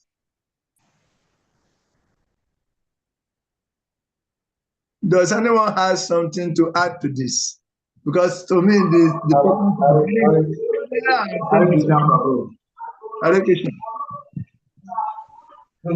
from your explanation, I can see you mentioned our desire. So, the Supreme Lord being our super soul, he knows our desire. And the moment we decide to not to serve the Supreme Lord, Madhuban Prabhu. Okay. It's your own making the noise, so no problem. Continue. Okay, I'm so sorry. Is somebody making noise outside? Just for this one. Oh, but so when you mention our desire, we originally in the spiritual world, everybody desires to serve the Supreme Lord unconditionally, continuously, etc. But the moment we live in entities, spirit souls, we have that desire. We too want to be like Krishna, and we also want to lord ourselves over others. So we come to this material world. So I feel like that we are the cause of our problem, not Krishna, and it's our desire that we have to work upon. And the moment we decide to serve Krishna again, then we have the opportunity to go back away from our miserable condition. Hare Krishna. Yes, Hare Krishna. By desire and free will again, we can turn. We can desire to become a devotee now. And as we see devotees, we begin to want to know, and we want to take, as we hear, we want to put into practice, and we begin to make our journey back home again, back to God. Hare Krishna. Hare Krishna. You have mentioned in summary of your response that it is our desire that has put us in this. We desire to be in this situation. That's why we are here. And by desire, we can also get out of here. But two questions arose from that answer. One is that nobody intentionally wants to suffer. So is it that we're also ignorant in our spiritual state of existence? Because if we desire to be in this situation and we are pure from the beginning, how come that we become desirous of something that will put us in ignorance if we were knowledgeable from the beginning as part of the knowledgeable person? And the second question is, okay, now we are saying that that is one aspect of the question. The second aspect of the question is, we are also here now, and we are saying by desire, we don't have a remembrance of the experience of that past. We can't explain how we fall in here as a result of our desire. But now you're saying that we should desire to go back when we don't have a knowledge of what is going on in there.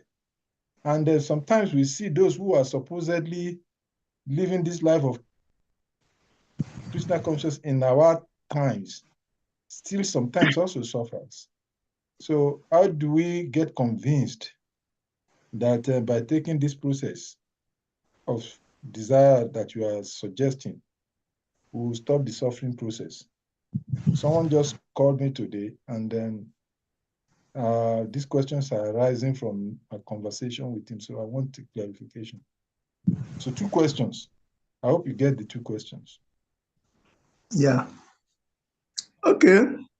Let us start with this. First of all, as we are always told, we are given free will. And like the case of the prodigal son, we are given free will, and we decide to say, at a point, why should we continue to be just servants? Why don't we also have a taste of how Krishna is enjoying in the center? So we decide to become small Krishna, and Krishna being all known.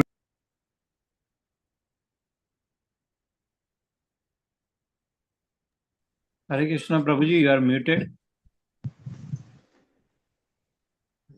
Hare Krishna, give us a space. Look at that space there. Go there and try to experiment to become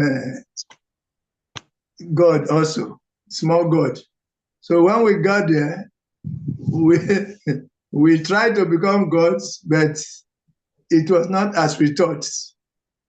It was not as we thought. So instead of experiencing Godism, we begin to experience something else, less than God, less in everything. And that is how we find ourselves struggling in the material world, trying to become experimental gods. So this is the explanation we got. Though some people have the opinion that the living entity has never been in the spiritual world, that they are marginal potency of the Lord, and they have always been in the marginal platform. They have never been in the spiritual, because those who go back to the spiritual world, they never come back again. So we hear that version also, but we hear the other version too. And our desires can take us back. Like we have already come in contact by some good fortune also. We are associated with devotees. Devotees came our way. And Krishna, we are reminded. Krishna grant us remembrance from within also. So we are reminded about our life as devotees. So opportunity is given for us to continue. And we are trying to continue. Along the line, the devotee also has some suffering, or sometimes the devotee falls sick, like our Kamis fall sick also. Sometimes they go to hospital, as Kamis go to hospital. Devotees sometimes even have accidents. Sometimes devotees have all kinds of challenges that the Kamis are also having. That is also in place, because as long as we are in the material world, those things are there, that there can be accident even on the royal road. So as devotees, when we experience things like this, whatever we experience, it is masterminded by the internal potency. Once you are a devotee, our activities are not influenced by the external potency. Rather, they are inspired by the internal potency. So by the influence of the internal potency, certain level of jumping, certain experience is needed by the individual devotee to intensify his surrender. Therefore, Yoga Maya arranges for him to experience some challenges. Then that gave him the opportunity to intensify his surrender, his prayer, his submissiveness. Therefore, it is said that when a devotee faces challenges, or when a pious person faces challenges, he surrenders to God and tries to intensify, increase his prayers. When they tell you, hey, it's because I'm not taking my japa attentively, therefore this opportunity, Krishna is wanting me to become more serious in my japa. I've not been attentive in following this, in following that, therefore Krishna is arranging for me to follow. That is how a devotee takes it.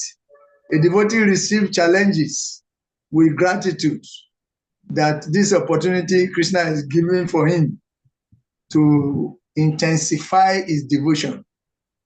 And therefore, even apparently, the gopis are put in anxiety also, like any other person. And it intensifies, it does not make them begin to blame Krishna, but it makes them to intensify their devotion, their longing for Krishna's association, as opposed to the unfortunate person or impious person. When an impious person is confronted by perplexities, he blames God. You see? Whereas the devotee surrender more to God, the pious person surrender more to God, intensify his spiritual practices. The less pious person blames God and try to stand on that to go further away from God. So that is the difference. His activities, impious man's activities are conducted by the illusory energy, whereas the devotee's activities are conducted by the internal potency. That makes the heaven and hell difference. And the most glaring example given in our scriptures is that of a cat being in the mouth of a kitten. A kitten being in the mouth of a cat, because the little baby cat is called a kitten. When the mother cat put the kitten, the baby, inside the mouth, the baby doesn't feel like hell. It feels like heaven, and is in heaven fearlessly, enjoying himself. Whereas when the same mouth touches a rat, the rat he knows that it is in the grip of death, and therefore it passes stool and urine out of fear. And definitely it will not escape. It will be eaten. So that is the difference between a devotee and a non-devotee. Devotees also get these challenges, but this intensify their surrender. And that is why that verse in Bhagavatam 10 canto also is there. Tate anukampam susami shamano bunjana evatma kritam vipakam Hridvag Vapubi Vidada Namaste Jive Tayomuki Padesa Dayabak Tate Anukampam Susami Samano Bunjana Evat Makritam Vipakam Hridvag Vapubi Vidada Namaste Jive Tayomuki Padesa Dayabak.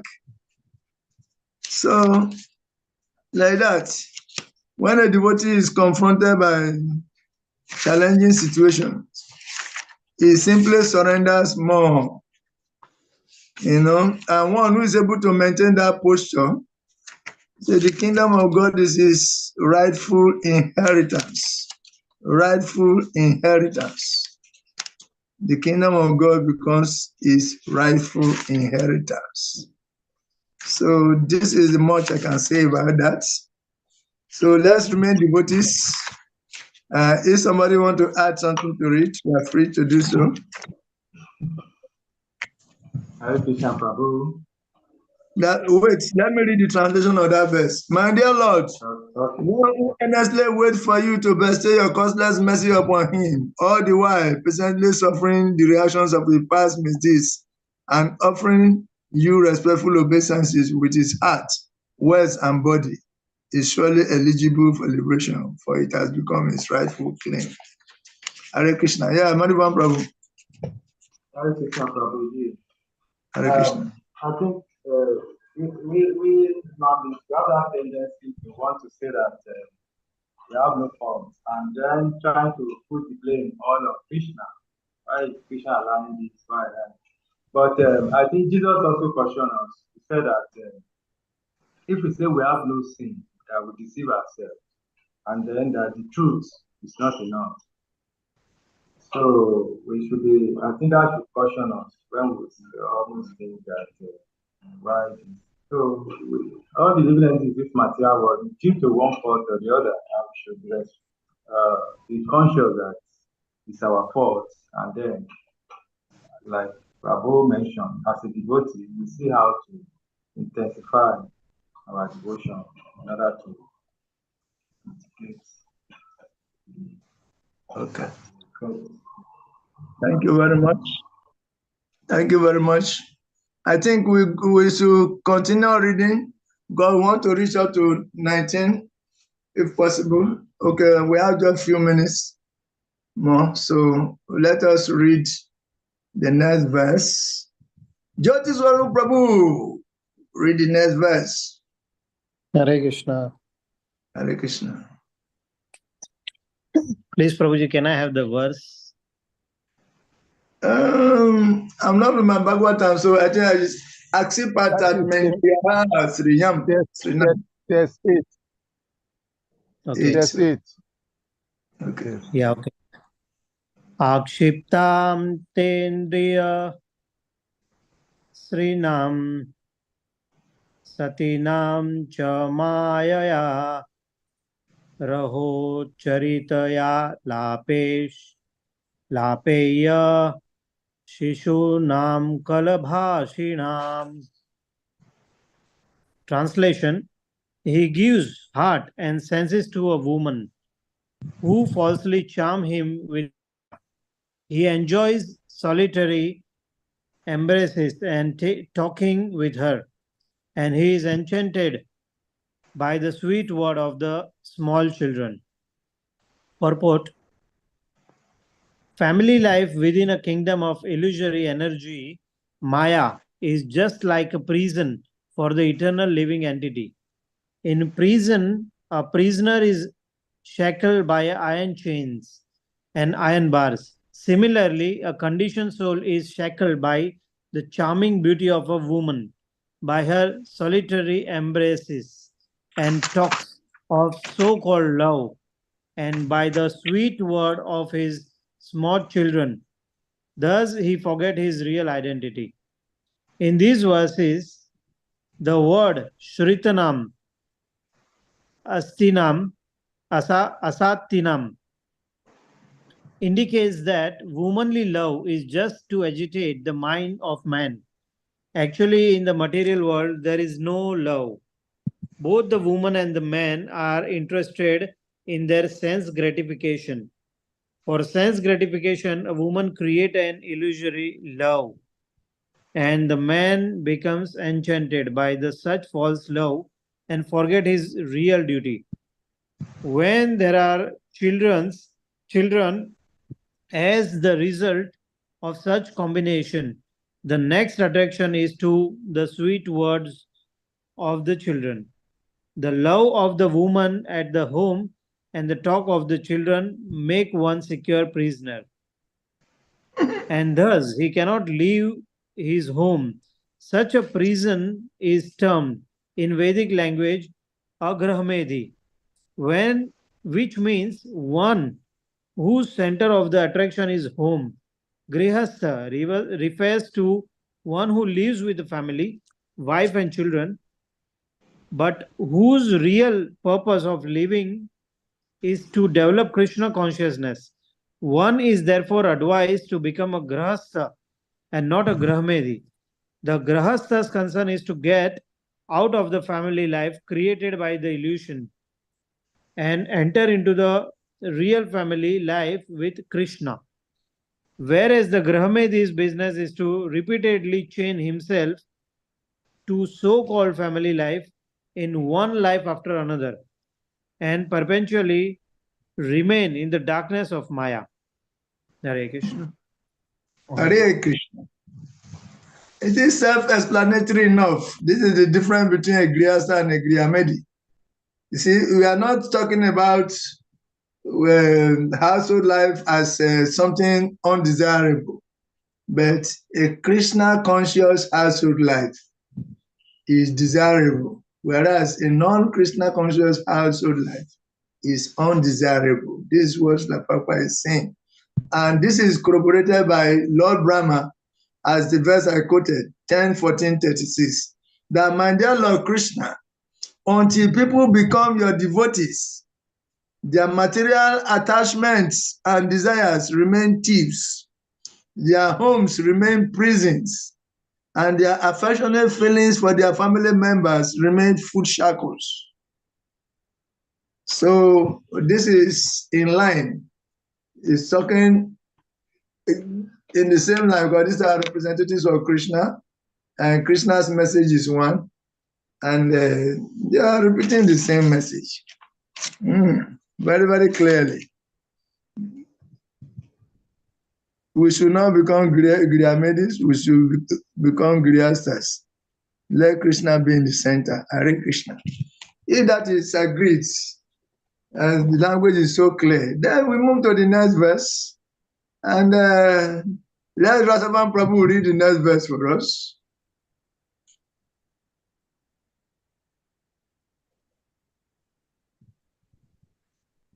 Rasavan Prabhu, are you there?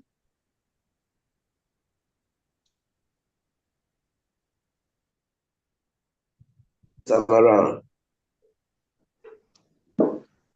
Hare Krishna. Hare Krishna. Yes. You want me to take the text 9? Yes, take test 9 and the translation and purport. Okay. Viheshu kuta dharmeshu dukkha tantre vatam trita vanduka pratikaram sukhavam manyate grihi. Translation. The attached householder remains in his family life, which is full of diplomacy and politics. Always spreading miseries and controlled by acts of sense gratification. He acts just to counteract the reactions of all his miseries. And if he can successfully counteract such miseries, he thinks that he is happy. Purport. In the Bhagavad Gita, the personality of Godhead himself satisfies the material world as an impermanent place that is full of miseries. There is no question of happiness in this material world, either individually or in terms of family, society, or country. If something is going on in the name of happiness, that is illusion. Here in this material world, happiness means successful counteraction to the effects of distress. The material world is so made that unless one becomes a clever diplomat, his life will be a failure.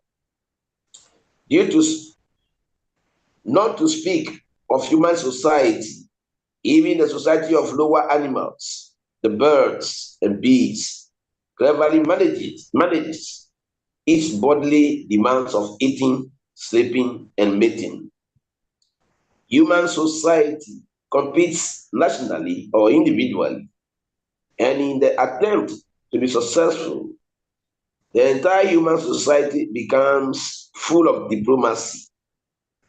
We should always remember that, in spite of all diplomacy and all intelligence in the struggle for our existence, everything will end in a second by the supreme will.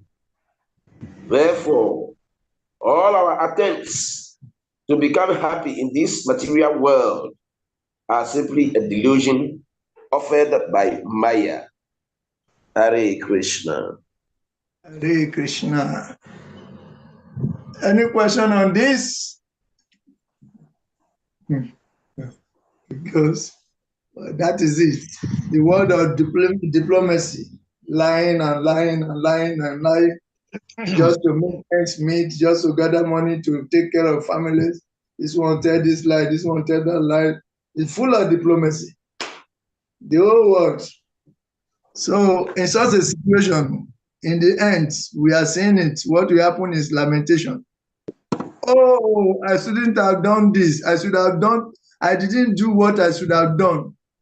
So lamentation in the end. Oh, if I had known, I would have done this. And we see the end of it. Such lamentation, it will end up very badly.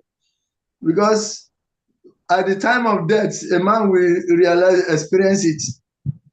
How all his family members are just waiting for him to leave his body so that they can. Somebody is targeting where the checkbooks are. Somebody is targeting his account. Somebody is targeting his computer. Some family members are targeting your phone. In fact, they are saying that let this man live now. Let him and just leave us and let us enjoy this thing that he has created. Why is he still here? So even the food that you bought to let you have, especially if you have become old and invalid, you will see. Your children will be passing the distance that when you are calling them, they do as if they didn't hear you. They call you call them, they do as if they didn't hear you and they pass. God said, hey, this old man want to worry me, want to send me, want me to go and fetch water, want me to go and bring pampers or what, want me to go and throw his pee or poo. So they dodge. Practically, the language becomes very clear. You want to talk, but you cannot talk. You want to call them, they dodge you, and your misery increase until a Griamedi will just die lamenting, leave his body lamenting. He wants to give last instructions, still is unable to. So this is the end is going to. At that time, we would get, if I had known, I would have used this my valuable time in pursuing God, considering studying scriptures. I would have saved all that time I used working very hard to make money to study scripture, associate with devotees, and try to improve my spiritual life and gather spiritual assets. But rather, I wasted it uselessly trying to gather properties. Now look, they are taking the properties without even praying for me to die. He laments, and we are going to see. And the remaining verses from now on to the verse 19, they are all about this, explaining this unhappiness that results from the life of a Griamedi. Unhappiness, that results from the life of a Griamedi, in contrast with the happiness of a true Grihastha life. They are contrasted. There's a comparison and contrast between Griamedi life and Grihastha life, both in terms of how things are done, what is done, and the results. These are the things we are going to see too. So we stop here. We stop here so that tomorrow there will be no class. There will be no class because of the festivities of a New Year, last Sunday of the year. A lot of activities here and there, so there will be no class. Everybody should be free to focus on how to end this, end the whole year, 12 months of struggle, and experience, witness the handshake of 2023 and 2024, and the style with which you want to enter the 24 mystical style formula. Some we want to chant 50 rounds or 100 rounds. Some want to study scriptures throughout the day and night. Some want to fast for that day. Some want to do jagyas and pujas. Some want to organize. So we give chance for everybody to go free so that you can enjoy your Sunday, last Sunday of the year. Hare Krishna. Hare Krishna. Hare Krishna. Hare Krishna. Hare Krishna, Prabhuji. Hare Krishna. Goranga. Nityananda. We thank you very much for making it. And don't forget, you are in the kingdom of time. Mother Devotee wants you to be fully aware of this so that you can develop detachment like her.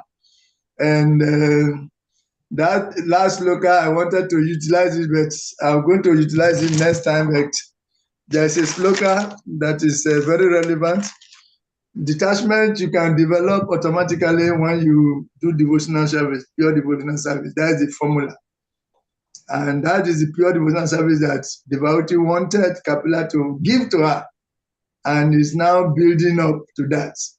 And the ultimate slogan there is Bhakti Parisa Anubhavo Virakti Anya Trachaisa Trika Eka Kalaha Prapadya Manasya Yatas Natas Yus Tusti Pusti Shud Apayo Anugasam Tusti Pusti Shud Apayo Anugasam Tusti Pusti Shud Apayo Anugasam. That is the slogan. Bhakti Parisa Anubhavo Virati Anya Trachaisa Trika Eka Kala Prapadya Manasya Yatas Natas Yus Tusti Pusti Shud Apayo Anugasam. That devotion, that is Bhagavatam 11:242. Devotion, direct experience of the Supreme Lord, and detachment, virakti, which the devotee want to develop from other things. So these three occur simultaneously. For one, who has taken shelter of the Supreme Personality of Godhead. This is the instruction that devotee want Kapila to give, not to her, but to all of us, all living entities. That for one who takes shelter of the Supreme Personality of Godhead, devotion, direct experience of the Lord, and detachment from other things occur simultaneously. Yes. In the same way as pleasure, nourishment, and relief from hunger come simultaneously and increasingly with each bite for a person engaged in eating. So this is sloka, and these instructions you want to give. And this sloka was given by Kavi Yugendra when he was instructing King Nimi. So Hare Krishna, on this note, thank you very much. 12 to what? Huh? What's 12? Huh? 12 what?